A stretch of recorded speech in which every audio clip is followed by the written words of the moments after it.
Hiya, Georgies, and welcome to my review of Stephen King's It. Specifically, the novel, even more specifically, the audiobook read by Steven Weber. Since I talked about how good of a job Michael C. Hall did last time when I reviewed Pet Sematary, also by Stephen King, I want to talk about how Steven Weber did this time. He was good. Yeah, he did a really great job. One thing, every time he yelled, which was quite a lot, he sounded a little bit exactly like John Mulaney, which was kind of hilarious. But, yeah. So moving on to the book. This thing is long. The audiobook I listened to for Pet Sematary was about 15, 16 hours long. This one clocks in at about 45 hours long.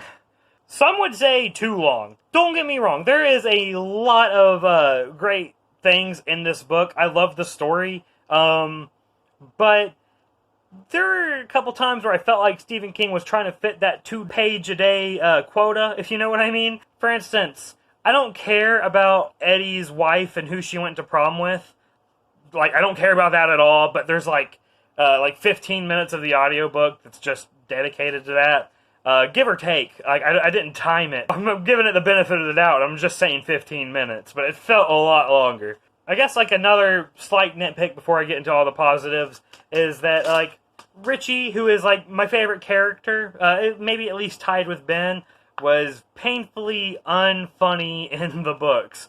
I think part of that has to do with Stephen King not really being known for his comedy, and part of that having to do with, how dated these jokes are. Because let me tell you, some of these did not age well. That said, though, there is a lot of really great and creative scares in this book. I would say it's definitely different enough from both the miniseries and the newer 2017-2019 movies, to where, if you've seen both of those, like I have, before you read it, and then you read the book, it's different enough to where you can enjoy it pretty well. It hits all the same beats, but it gets from point A to point B a little differently. Now, I want to go in a little bit more detail than what I did in my last review of Pet Sematary, so unfortunately I'm going to have to go into a little bit of spoiler territory. If you're wanting to kind of skip that, go to that time right there. But if you don't mind, let's talk about some things that people could consider spoilers.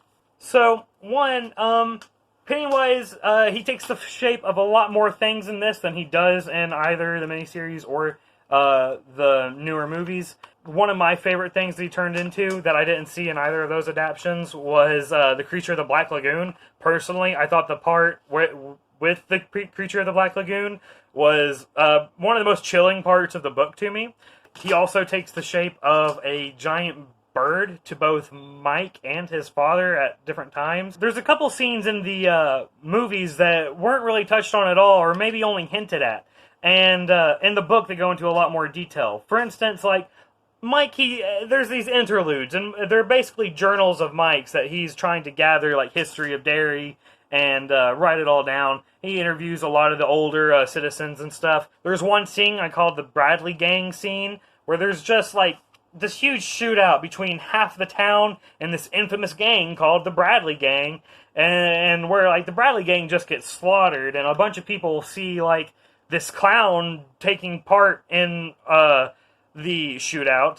And this is in 1905 or something like that. So, it's way before the Losers Club is a thing. There's also another scene where there's this guy just completely murders these people with an axe in the middle of this bar.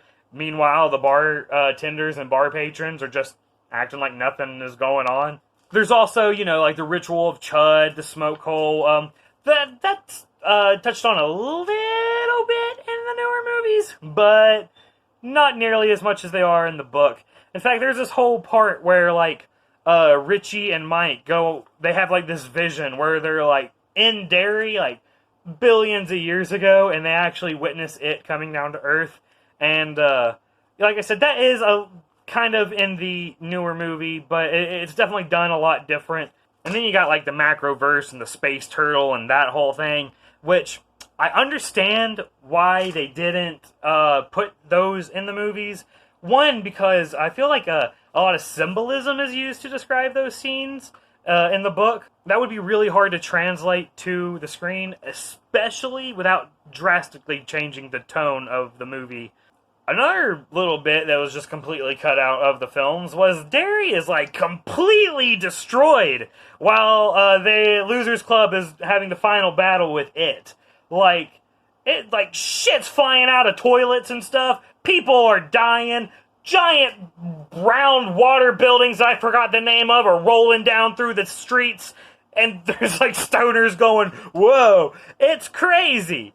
But yeah, none of that's in the movies. That I heard at least is so, and it makes sense. They can have like a more intimate conclusion with the Losers Club and it. They didn't want to like bring the whole town into it, and it also, I feel in the movies at least, gives it a little bit more of a satisfying ending. That like now Derry is a safe place instead of like Derry's basically a crater. And of course, there's the awkward scene where the Losers Club show their love for Bev.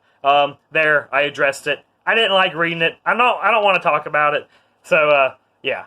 Also, there's a lot of people who think that it is a female, probably because multiple times in the book it says it is female. But I feel like that is because it mostly just lays eggs. That's why they say that. I mean, male seahorses lay eggs, and they're male seahorses. That doesn't make them female. I don't know if they lay eggs. They might give live birth. But still! But I feel like it is a being that just male and female you can't even apply. Like gender in general you can't apply to it. Because it's just, we can't even fathom what it looks like, you know? So what if it lays eggs? Like, it can do that if it wants to. I guess in conclusion, it was a good book. I mean, I love the story. The execution was a little slow and drawn out at times. But if you haven't seen either of the movies or read the book, I would say maybe my favorite adaptation to start off with is the 2017-2019 movies. But if you have seen the movies, then the book provides a great alternative way to enjoy the same story. If I had to rate it, I would give it like 7 out of 10 All-Stars, because that's a thing now. But I would give it a higher rating, just some parts felt a little drawn on. Be sure to tune in next time when I review The Shining, followed by Dr. Sleep, which I am reading now.